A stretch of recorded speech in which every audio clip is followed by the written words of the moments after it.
এখন আমি আমাদের নবনির্বাচিত প্রেসিডেন্ট সাহেবের কাছে ফ্লোরটা দিচ্ছি। থ্যাংক ইউ ইফতেখার মিঠু ভাই। আজকে আমার রোলটা একটা নতুন রোল, আজকে 30শে মে শুরু হলো। এটা একটা ছোট্ট জার্নি আছে। জার্নিটা হচ্ছে যে আমি যখন বাংলাদেশ ক্রিকেট টিম থেকে অ্যাজ এ প্লেয়ার রিটায়ার করিনি, বাট শেষ হয়ে গিয়েছিল। তারপরে গত 18 বছর আমি এই 19 বছর ধরে আমি এই ক্রিকেট উন্নয়নের কাজ করে যাচ্ছি আইসিসি এবং এসসিসিতে। তো এটা একটা নতুন হাইটের আমার জন্য বলবো যে একটা পরীক্ষা বা একটা সুযোগ। তো এই সুযোগটা আমি বাংলাদেশ ক্রিকেটের আপনাদের কাছ থেকে শত শত প্রশ্ন পেতাম যে আপনাকে ডাকা হয়, আপনি আসেন না কেন, আপনি কি সুযোগ পেলে আসবেন। সত্যিকার অর্থে এই প্রথম গত মাসে এপ্রিল মাসের শেষের দিকে আমি একটি কল পাই আমাদের ন্যাশনাল স্পোর্টস কাউন্সিল থেকে, এবং বলা হয় যে আপনাকে একটা সুযোগ দেওয়া হবে, আপনি কি সুযোগটা গ্রহণ করবেন। আমি যে আপনাদেরকে এত প্রমিস করতাম বা আমি ওয়েট করতাম একটা কলের জন্য, সেই কলটা আমি যখন পেয়ে গেছি তখন আর আমি পিছনে তাকাইনি। আমার একটাই লক্ষ্য ছিল যে কিভাবে এই কলটাকে আমি রেসপেক্ট করতে পারি। তারপর পর্যায়ক্রমে আজকে 30শে মে আমাকে আমাদের সম্মানিত ক্রিকেট বোর্ডের ডাইরেক্টররা আমাকে নির্বাচিত করেছেন, এবং আমি এই কলটা পেয়েছিলাম আমাদের সম্মানিত স্পোর্টস উপদেষ্টার কাছ থেকে, এবং আই ওয়াজ অনার্ড যে এরকম একটা কল তিনি আমাকে করেছিলেন। আর তার ফলশ্রুতিতে আজকে একটা বড় দায়িত্ব পেয়েছি, যে দায়িত্বটা হচ্ছে বাংলাদেশের ক্রিকেট না, ক্রিকেট ইন বাংলাদেশ। বাংলাদেশে কি ক্রিকেট আছে সেটা আমরা চেষ্টা করব আরও সামনের দিকে এগিয়ে নিয়ে যেতে। আমি বিশ্বাস করি যে 11 জন ক্রিকেট খেলে না, বাংলাদেশে সবাই ক্রিকেট খেলে। আপনারা একটা খুব গুরুত্বপূর্ণ অংশ বাংলাদেশ ক্রিকেটের উন্নয়নের জন্য এবং ক্রিকেটের সাস্টেইনেবিলিটির জন্য। তো আমি আশা করব যে আমরা একটা দল হিসেবে কাজ করব। আমরা সেটা করে এসেছি বলে আজকে আমরা 25 বছর ধরে টেস্ট খেলছি, আমরা ভালো পারফরমেন্স করছি, আমাদের অনূর্ধ্ব 19 দল বিশ্বকাপ জিতেছে, আমাদের মেয়েদের দল এশিয়া কাপ জিতেছে। আমরা আরও ভালো কিছু আশা করতে পারি, আশা করব, সে পোটেনশিয়াল আমাদের মধ্যে আছে। এবং এই জন্য কথাগুলো বললাম যে আমরা সকলে একটা টিম, আমরা সকলে বাংলাদেশকে সাপোর্ট করি, এবং let's work together to bring Bangladesh cricket in a different height. Design, elegance, beauty, সেরা পণ্য সবার জন্য জেভিকো। আমি আবারও ধন্যবাদ জানাচ্ছি আমাদের বাংলাদেশ ক্রিকেট বোর্ডের সম্মানিত ডাইরেক্টর যারা আমাকে আজকে নির্বাচিত করেছে। এখানে আমি অভিনন্দন জানাচ্ছি আরও 2জন নির্বাচিত হয়েছেন, বাংলাদেশের 2জন ভাইস প্রেসিডেন্ট, একজন আমার পাশেই বসে আছে ফাহিম সিনহা, আর একজন আজকে খুব গুরুত্বপূর্ণ টাস্ক নিয়ে লাহোরে আছেন ফাহিম ভাই, নাজমুল আবেদিন ফাহিম। সো আমরা এই যে টিমটা গঠন করেছি, এই টিমের মাধ্যমে আমরা সামনের দিকে এগিয়ে যেতে চাই। That's it from me. আর কথার বাইরে কাজ করতে চাই। বেশ কিছু কাজ আমরা প্ল্যান করছি, এবং সেই কাজগুলো যেন আমরা বাস্তবায়িত করতে পারি সেই সাহায্য আপনাদের কাছে চাচ্ছি। Thank you. এখন আমরা কোয়েশ্চেন নিব, আপনারা একজন একজন করে বলেন। মাসুদ ভাই, আপনার কাছে আমার আসলে 3টা প্রশ্ন, মানে একটা করে বললেন। হ্যাঁ, তা মনে রাখতে পারবো বা মনে রাখতে পারবো। হ্যাঁ, প্রথম প্রশ্ন যেটা করতে চাই, আপনি হচ্ছেন দ্বিতীয় ফরমার ক্যাপ্টেন যিনি আজকে টেক ওভার করলেন প্রেসিডেন্ট হিসেবে। তো অনেক দিনের একটা পুরনো বিতর্ক ছিল যে বাংলাদেশ ক্রিকেট বোর্ড থেকে এক সময় খেলোয়াড়দের যে কোটা, খেলোয়াড়রা পরিচালক হতে পারবেন এরকম একটা আইনও করার চেষ্টা করেছিল। তো সেই সময় একটা ধারণা ছিল যে ভালো ক্রিকেটার ভালো সংগঠক হবে। তো পরবর্তীতে অনেকেই পরিচালক হয়ে এসেছেন, ওরকম সিগনিফিকেন্ট সাফল্য নেই। শেষ ফারুক ভাই গেলেন, ওনাকেও একরকমের ব্যর্থতার দায় মাথায় নিয়ে বিদায় নিতে হয়েছে। এখন আপনি আরেকজন ক্রিকেটার, ভালো সংগঠক হয় না, এটা ভুল প্রমাণ করার চ্যালেঞ্জ আপনার জন্য থাকছে। আপনি কি আশা করেন যে আপনি সেটাকে ভুল প্রমাণ করতে পারবেন? ধন্যবাদ মাসুদ ভাই। ফার্স্ট অফ অল আমি আপনাকে দেখে চিনতে পারিনি, বিকজ আপনি অনেক ওয়েট লুজ করেছেন। তবে এটা হ্যাঁ, আমরা বলতে পারি যে আমরা প্লেয়ারদের গর্ব এই জন্য বলছি যে আমরা একটা সময় একটা কাউন্সিলর করতে পারিনি। আমাদেরকে এমন সময় অনেক কঠিন সময়ের মধ্যে দিয়ে যেতে হয়েছিল একজন কাউন্সিলর হওয়ার জন্য। সেই সময় যে বাংলাদেশ আমাদের যে কোয়াব ছিল, কোয়াব অনেক চেষ্টা করেছিল। এক পর্যায়ে দেখা গেল যে বাংলাদেশে 6 জন ক্রিকেটার বোর্ডে ছিলেন। আমাদের পাস্ট বোর্ড প্রেসিডেন্ট তিনি বাংলাদেশ দলের অধিনায়ক ছিলেন। সো এখানে আমি আজকে এসেছি, আমি একটা জিনিস বলতে চাই যে আমরা শিখছি। আর একটা ব্যাপার হচ্ছে যে আমি কনফিডেন্টলি বলতে পারি যে আমার যে এই মুহূর্তে যে স্কিল সেট আছে এটা একটা প্যাকেজ, কেননা আমি ছোট্ট দেশ তাজিকিস্তান উজবেকিস্তানে যেখানে ক্রিকেট খেলা হয় এবং পাকিস্তান ইন্ডিয়াতে যেখানে খেলা হয় তাদের সাথেও কাজ করি। সো আমি আমার চেষ্টা করব যে সর্বস্ব দিয়ে, যে আমি ইনশাল্লাহ ফেল করব না, বাট আমি শেয়ার করব আমার এক্সপিরিয়েন্সটা আমাদের বাংলাদেশের সাথে। সো অ্যাজ এ প্লেয়ার এখানে আমি বসিনি, আমি আমার যে রোলটা আছে সেই রোলটা আমি ভালো করে পালন করার চেষ্টা করব। ভাই একটা করে কোয়েশ্চেন হলে ভালো হয়, কারণ অনেকে আছে তো। হ্যাঁ, আচ্ছা second question, don't mind, but কথাটা হচ্ছে সবাইরই করলে আজকের নাম আবার নামাজ হবে। হ্যাঁ, আবার সাবেক প্রেসিডেন্টের কাছে, শুদ্ধ সাবেক প্রেসিডেন্টের কাছে ফিরে যেতে হচ্ছে ওনার যে ঘটনাক্রম, এতে একটা ব্যাপার দেখা যাচ্ছে যে ম্যান ম্যানেজমেন্টের জায়গাটা একটা বড় ধরনের দুর্বলতা হয়তো ছিল। সেটার কারণও আছে, যেমন আপনাকেও এমন কিছু ক্যারেক্টারকে পেতে এসেছে, যেমন আপনার পাশে মাও ভাই আছেন, এক সময় আপনাদের ক্রিকেটার হিসেবে গড়ে ওঠার পেছনে ওনারও একটা বড় ভূমিকা আছে। ওনারা ক্লাবকে পেট্রোনাইজ করতেন, ওনাদের টাকায় আপনাদের পারিশ্রমিক করতে হবে। এখন হচ্ছে যে দেখা যাচ্ছে একে একে সবাই তার বস হয়ে যাচ্ছে। এই ধরনের লোকদের ম্যানেজ করার একটা মানে মুন্সিয়ানা দরকার আছে, সেটা আপনি কতটা জরুরি বলে মনে করেন? আমরা তো একটা দল, আর আজকে 30শে মে আমার আজকে থেকে শুরু হলো, তাই এই মুহূর্তে তো আমার কোনো এক্সপিরিয়েন্স নেই। তা ইনশাল্লাহ আমরা চেষ্টা করব সকলের এই অভিজ্ঞতাকে কাজে লাগিয়ে, সকলের এনার্জিটা যেন আমরা একসাথে কাজে লাগিয়ে আমরা যেন সামনের দিকে এগিয়ে যেতে পারি। ইসলাম ভাই, হ্যাঁ, আপনার যে এক্সপিরিয়েন্স আফগানিস্তান ক্রিকেটের, আপনার যে ভূমিকা, ওরাই বলে যে আপনি শুরুর দিকে না থাকলে হয়তো আজকে এখন পৌঁছাতে পারতো না। বিভিন্ন রিজনের কথা আমরা শুনি, নেপালের কথা, ওমানের কথা শুনি। আপনার আইসিসিতে থাকা বা আইসিসিতে থাকার যে এক্সপিরিয়েন্স, এটা আপনি কতটা এই রোলে কাজে লাগাতে চাচ্ছেন? আর দ্বিতীয় প্রশ্ন হচ্ছে যে আপনি আমি বলবো গত 19 বছর ধরে হয়তো দেশে নেই, আপনি বিভিন্ন সময় আমাদেরকে মিডিয়াতে বা যখনই ক্রিকেটে কোনো ঘটনা ঘটেছে, আপনি you are one of the leading voices, যে ক্রিকেট বোর্ডের বাইরে very trusted voice of the media, যে আমরা আপনাকে রিচ করলে উই নো দ্যাট আমরা একটা মানে প্রপার একটা জিনিস জানতে পারবো, যেটা আমরা ক্রিকেট বোর্ডে কখনো জানতে পারিনি। তো at the same time cricket বোর্ডেও আপনাকে ওইভাবে করে হেও করা হতো যে বুলবুল কিছু জানে না, বিদেশে থাকে। Now you are surrounded by your critics also, so how do you feel? Number one যেটা হচ্ছে যে এক্সপিরিয়েন্স এমন একটা জিনিস, এন্ড অফ দ্য ডে কিন্তু কেউ বল করে, কেউ ব্যাট করে, তারপরে সেটা স্ট্যান্ডার্ড যত উপরে যায় তত কম্পিটিশনটা বাড়ে। সো আমি আমার কাছে আমাদের যে প্ল্যান করছি সেটা 1 নম্বর প্ল্যান, যেটা হচ্ছে যে আমাদের যে অ্যাসোসিয়েট ওয়ার্ল্ডের ক্রিকেটগুলো ছিল যেখানে শিখেছি, সেই অঙ্গেকে আমি চেষ্টা করবো বাংলাদেশের যে ডিসেন্ট্রালাইজেশন করা, বা একটা উপজেলা ছেলে কিভাবে ক্রিকেট খেলে একটা মেন স্ট্রিমে আসতে পারবে উইথ তার কনফিডেন্স বা বিশ্বাস, সেই চেষ্টাটা করব। আরেকটা যেটা হচ্ছে যে আমি সবসময় বিশ্বাসী ছিলাম যে আমাকে কে ক্রিটিসাইজ করছে বা যাই করছে, because I am from a very middle class family. What ever I have achieved all from cricket. এই ক্রিকেটের সাথে আমি কখনো কোনো নেগোসিয়েশন বা কখনো করিনি, করবো না। তো এটা একটা ব্যাপার, এই জন্য আমি সবসময় সত্য কথা বলার চেষ্টা করি, because this is my not only bread and butter, this has given everything to me. So আমি চেষ্টা করবো যে এক্সপিরিয়েন্সটা আমার কাছে আছে, বা আমি প্রমাণ করার চেষ্টা করব সকলকে নিয়ে, আমি শব্দটা উচ্চারণ করতে চাই না, আমরা চেষ্টা করব যে বেস্টটা দিতে, বা আপনার যে সেকেন্ড কোশ্চেনটা ছিল সেই অনুযায়ী আমি প্রমাণ করতে চেষ্টা করব। Thank you. যে কথাটা বারবার আসছে যে আপনি যখন বলেছিলেন না, তখন আপনি সোচ্চার কণ্ঠগুলোর মধ্যে একজন ছিলেন, আমরা বিভিন্ন সময় ওই লোকগুলোকে নিয়ে যাদের এগেস্ট আপনি সোচ্চার ছিলেন, যাদের বিরুদ্ধে অনেকে আছে 12 বছর 15 বছর, 20 বছর 25 বছর ধরে বোর্ডে আছেন, তাদের বিরুদ্ধে বিস্তর অভিযোগ আছে, তাদেরকে নিয়ে আসলে আপনি কতটা কাজ করতে পারবেন বলে আপনি মনে হয়? ভালোভাবে একই স্বপ্ন নিয়ে এসেছিলেন, আলটিমেটলি তাকে চলে যেতে হয়েছে, আপনি যাওয়ার সময় সেই সম্মানটা আপনার থাকবে। সেটা তো আজকে আমি শুরু করলাম এগান, আবার বলছি বারবার করে, এটা তো সামনেই বলে দিবে সবকিছু। তবে আমি এটা বিশ্বাস করি যে একটা ক্রিকেট দল বা একটা দেশ তখনই এগিয়ে যায় যখন দল হিসেবে কাজ করে। একটা বোলার কিন্তু কখনো একলা বল করতে পারে না, তার ফিল্ডার দরকার হয়, উইকেট কিপার দরকার হয়। আমরা এক এক সময় এক একটা রোল প্লে করব, চেষ্টা করব সেই জিনিসটা এস্টাবলিশ করার জন্য।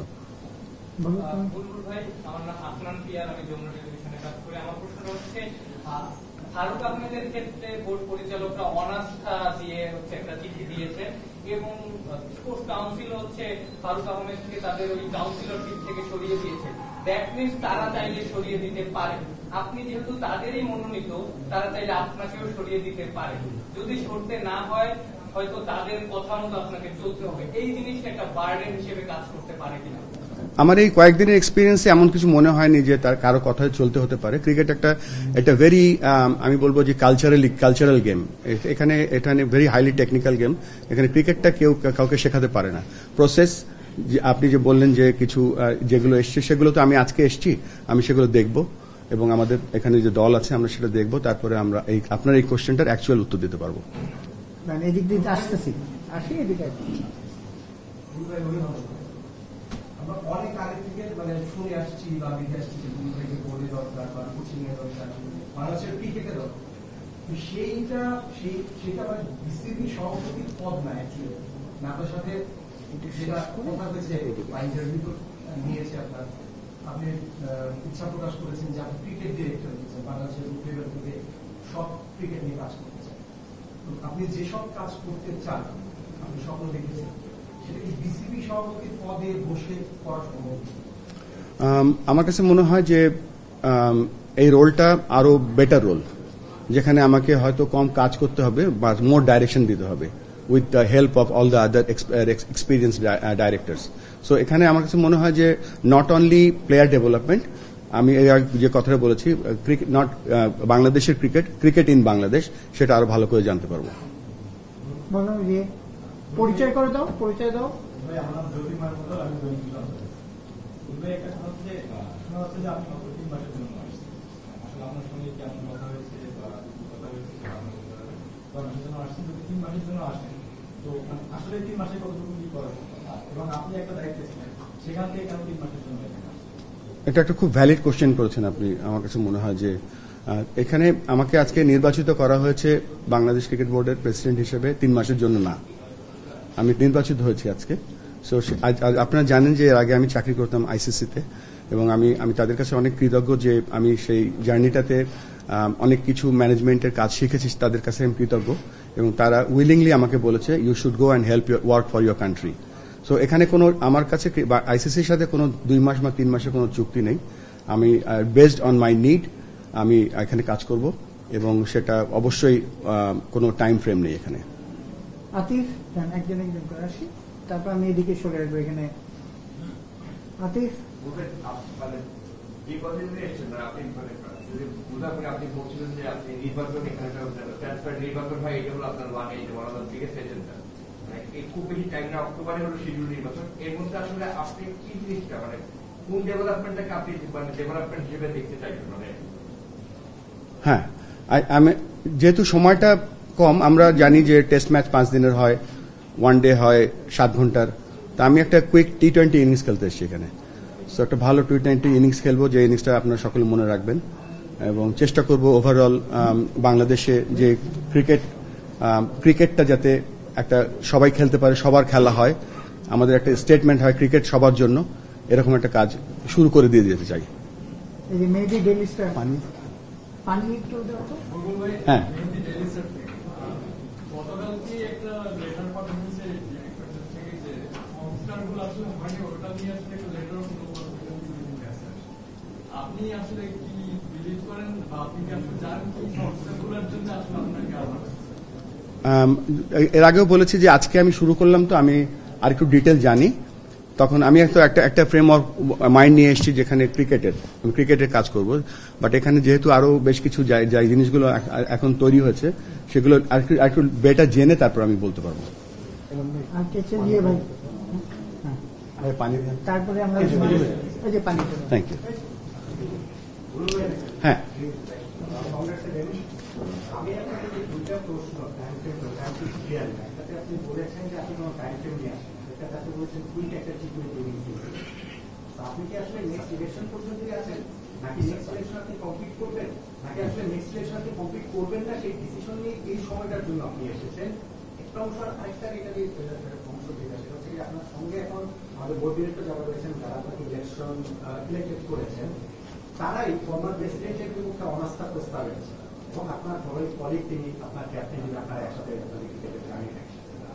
আপনার মনে কি কোনো কারণে ওই সংখ্যার জায়গাটা আছে যে ভবিষ্যতে আমার বিপক্ষেও এরা অনাস্থা প্রস্তাব আনতে পারে? এটা তো ভবিষ্যৎ বলে দেবে, এটা আমি পাস্ট কিছু নিয়ে এই মুহূর্তে কমেন্ট করতে চাই না। কাজের আমরা আজ বলেছি যে একটা টিম হিসেবে আপনাদেরকে নিয়েও সবাইকে নিয়ে কাজ করব। আর প্রথম কোশ্চেন যেটা করেছিলেন টাইম ফ্রেমটা এই জন্য বলছি না যে আমার কিন্তু এখানে লম্বা সময়ের জন্য আমার এখানে আসেনি, এটা আমি বলতে পারি। তো এই জন্য বলছি যে এটা কোনো এক্সাক্ট টাইম নেই, বাট আমার অন্য এজেন্ডা আছে। অন্য এজেন্ডা হচ্ছে আমি যে ক্রিকেট উন্নয়নের কাজ করি, আমি সেটা কন্টিনিউ করব।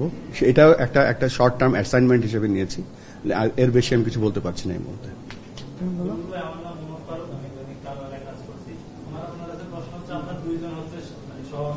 জি,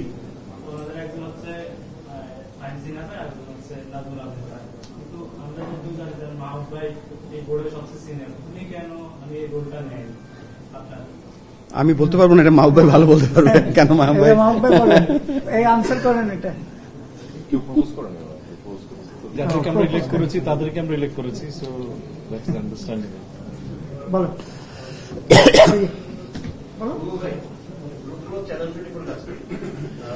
আমি একটা চাকরি যেহেতু আজকে মাত্র দায়িত্বটা নিয়েছেন, হয়তো অনেক কিছু আপনার কাছে অন্যরকম লাগতে পারে কিংবা সময় লাগবে, কিন্তু একটা ব্যাপার তো জানেন যে বাংলাদেশের ক্রিকেট বোর্ডের সোশ্যাল মিডিয়া থেকে অনেক বেশি ইনফ্লুয়েন্স হয় কিংবা অনেক বেশি সমালোচনা হয়। যারা চেয়ারে বসে বা যিনি চেয়ারে বসেন তাকে নিয়ে অনেক ধরনের একটা সমালোচনা হয় বা স্বার্থের ব্যাঘাত হলে দেখা যায় যে অনেক আপনার বিপক্ষে অনেক কথা আসবে, অনেক নোংরামি হতে পারে।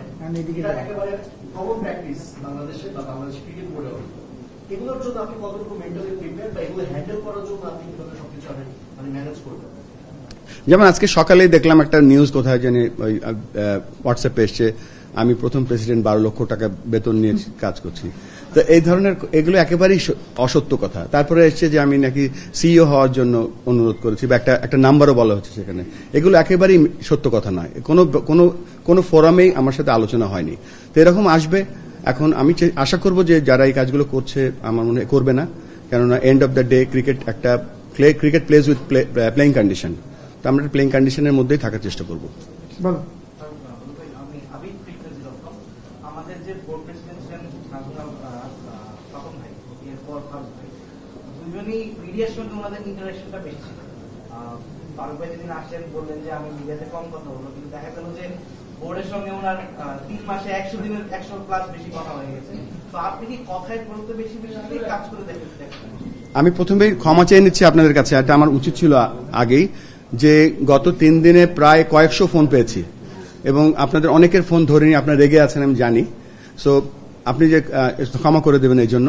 আর যে কথাটা বললেন, আমরা এখানে চেষ্টা করব, যেমন ধরেন ক্রিকেট অপারেশনসের যিনি চেয়ারম্যান, ক্রিকেট অপারেশন নিয়ে কথা বলবেন, যিনি ফাইন্যান্স, যিনি মিডিয়া, যেখানে কমার্শিয়াল, যেই জায়গাটা আছে তাদের দায়িত্ব থাকবে সেটা। এবং আমাদের মিডিয়া ডিপার্টমেন্টের প্রধান আছেন এখানে ইফতেখার মিটু ভাই, তিনি একটা গাইডলাইন করবেন। আমি ওই কথা বা কাজের জায়গাটা আমি যেহেতু আমি একসময় খেলতাম, মিডিয়ার সামনে অনেক এসেছি, তো ওই মিডিয়া ক্রেজটা নেই, চেষ্টা করব না আসতে। আপনারা যদি আমাকে কম মানে চান তাহলে আরো বেটার হয় আর কি। আমরা জানি যে আপনি আইসিসিতে বেশ বড় একটা পদে কাজ করতেন।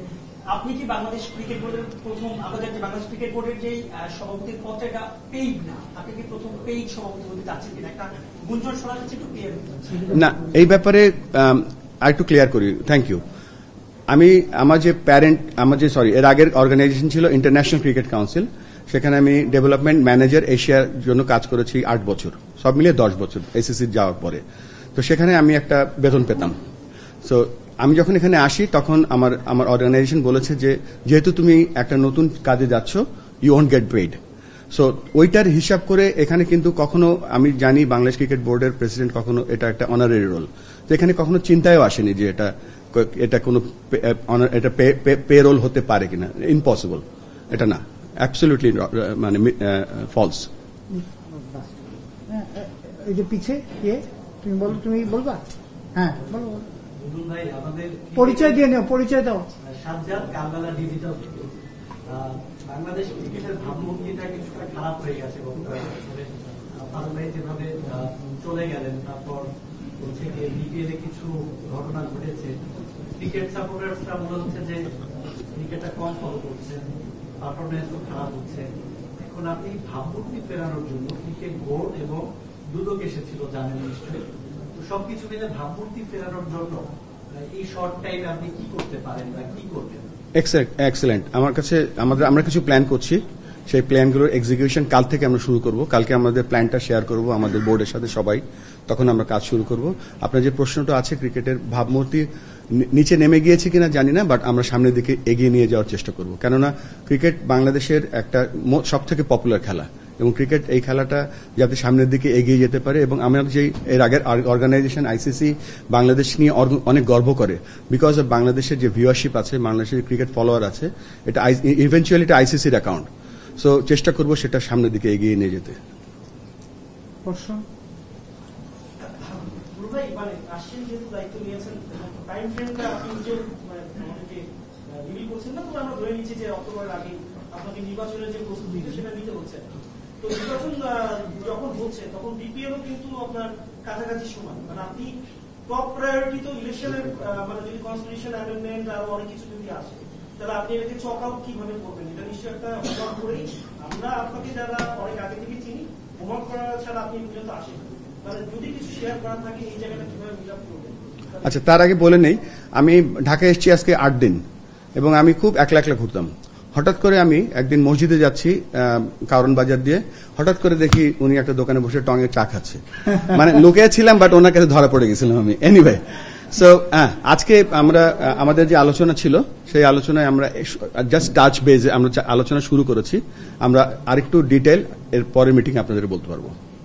দুটোই খুব গুরুত্বপূর্ণ জায়গা। Thank you.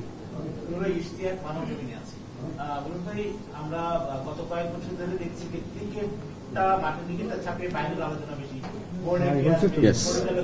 সভাপতি কিন্তু মাঠের দিকে তাকান জুনিয়রদের মধ্যে সেটা চলে যাচ্ছে। এই শৃঙ্খলাটা বোঝাতে আসলে আপনার মানে প্রাথমিক উদ্যোগ হবে না, ক্রিকেটটা কি মেন ফোকাস করবেন কিনা? You are absolutely right. আমাদের কিন্তু মেইন ফোকাস ক্রিকেট। অবশ্যই ক্রিকেটের আশেপাশে ক্রিকেট সংক্রান্ত জিনিসগুলোও থাকবে। আমরা চেষ্টা করব ক্রিকেট ন্যাশনাল টিমের পারফরমেন্স, এজ গ্রুপ টিমের performance, talent identification, coach development, এগুলো আমাদের one of the main focus. তবে একটা ঠিক যে ক্রিকেট টিমের পারফরমেন্স হয়তো একদিনে উন্নয়ন হবে না, বাট আমরা একটা প্রসেস রেডি করব যে প্রসেসের মাধ্যমে আমরা ভালো পারফরমেন্স খুব তাড়াতাড়ি আশা করতে পারবো।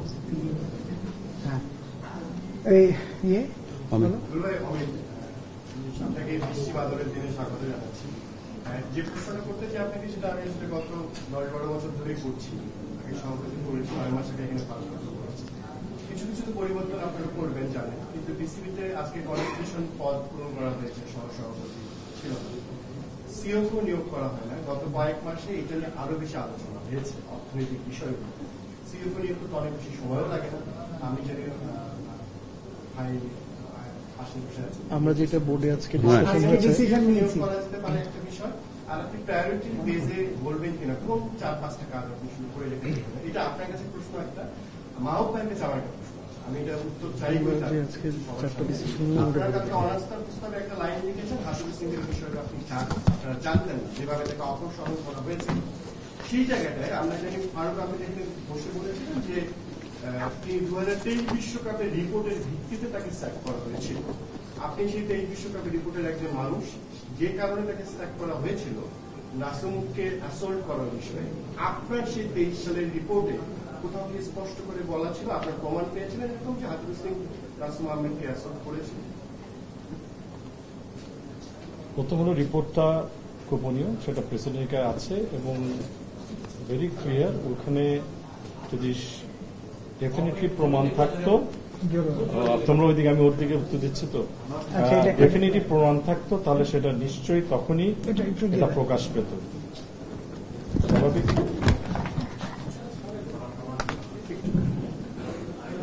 তখন পর্যন্ত যদি আমরা ডেফিনেটিভ প্রমাণ পেতাম তাহলে আমাদের ওই প্রতিবেদন ওটা থাকতো এবং সেটা তখনই ডিসক্লোজ হবে। আমি যেটা বলেছি that's fine, you got my answer. না, ওই অমিত তামিদ আরেকটা কোয়েশ্চেন ছিল, সেটা হচ্ছে আজকে আমাদের যেহেতু এটা আজকে প্রথম মিটিং ছিল এবং প্রথম মিটিং এ আমরা বেশ কিছু ইমার্জেন্সি ডিসিশন নিতে যাচ্ছি। এর মধ্যে একটা হচ্ছে সিএফও নিয়োগ, এইচআর আমাদের এইচআর একটা প্লে বুক তৈরি করা এবং সাথে সাথে আমরা লিগ্যাল ডিপার্টমেন্ট খোলার চেষ্টা করছি।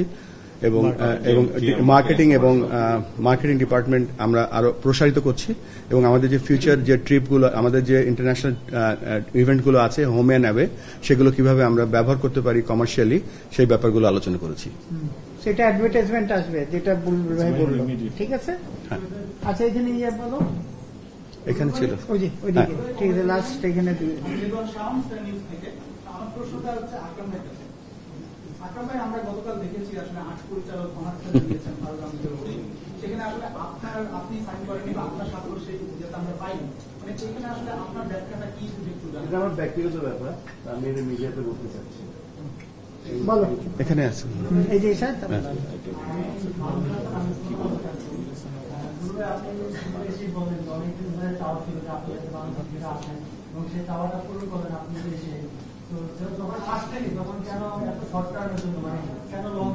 ঠিক আছে। এরকম কাজ করেন যেটা সবাইকে স্যাটিসফাই করে বা আপনি নিজেও খুশি থাকেন, তাহলে আপনি কন্টিনিউ করার চিন্তা করছেন মানুষের? এটা একটা প্রথমে আমি দেখব। আমি এর আগেও বলেছি যে আমি কিন্তু আমি পেশাদার লোক, আমি ক্রিকেট আমার পেশা, একসময় খেলতাম, তারপরে ক্রিকেট উন্নয়নের কাজ করছি। এটা আমি চ্যালেঞ্জ হিসেবে নিয়েছি। তারপর যদি আমি ভালো করি, আমি হয়তো এই কাজটাই হয়তো আমি আইসিসিতে ফিরে গিয়েও করতে পারি, বা এখানে যদি এখানে জানি না কি হবে, বাট আপাতত আমার লক্ষ্য হচ্ছে একটা শর্ট টাইমের জন্য ভালো করে কাজ করা। ঠিক আছে, লাস্টিং কোয়েশ্চেন, এই যে বলো। ওখানে পাকিস্তানের বিপক্ষে বাংলাদেশ ম্যাচ রয়েছে, নিশ্চয়ই বাংলাদেশের সিরিজ আপনি দেখেছেন, বাংলাদেশ টিম ওইভাবে পারফর্ম করতে পারছে না, এবং সেই জায়গাতে এখন অলরাউন্ডারের অভাব আমরা দেখতে পাচ্ছি, দলে আসলে অলরাউন্ডারদের অভাব রয়েছে। সাকিব আল হাসানের অভাব আপনি বোধ করেন কিনা, কিংবা সাকিবের এই মুহূর্তে সব দিক বিবেচনা করে আসলে বাংলাদেশ টিমের খেলাটা আপনি দেখেন কিনা, তার ভবিষ্যতে আপনি ফার্স্ট অফ অল আপনি একমাত্র আজকে ক্রিকেট নিয়ে কোশ্চেন করেছেন, আজকে দল আমরা সবাই টেনশনে আছি এই জন্য যে আমরা একটা ম্যাচ হেরেছি। আজকে ম্যাচটা খুব গুরুত্বপূর্ণ আমাদের জন্য, এবং আমাদের এই জানেন যে টি-20 আমাদের একটা সিলেকশন টিম আছে, এই টি-20 টিমে বেশ কিছু অলরাউন্ডার অলরেডি আছে। আর সাকিবের ব্যাপারটা বলছি, সাকিব তো world one of the finest allrounder, এবং আমরা আশা করব সাকিব ফিট থাকবে এবং ভালো ক্রিকেট খেলবে।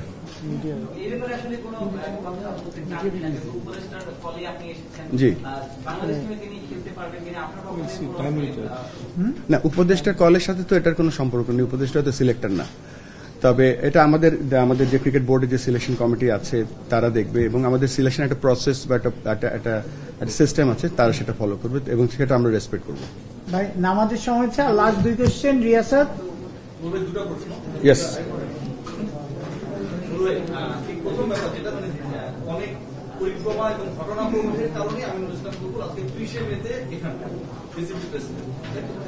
এবং এই পরিক্রমাটা আসলে শুরু হয়েছিল কিছু ফিনান্সিয়াল ইস্যু নিয়ে, এবং যেই ব্যাপারটা আসলে প্রকাশও পেয়েছে অনাস্থা সেখানটায় ব্যাংক ট্রান্সফার নিয়ে অনেক প্রশ্ন ছিল। বাংলাদেশ ক্রিকেট বোর্ডে আমানতটা হচ্ছে এই মুহূর্তে আপনার নেতৃত্বে ক্রিকেট বোর্ডে গেছে।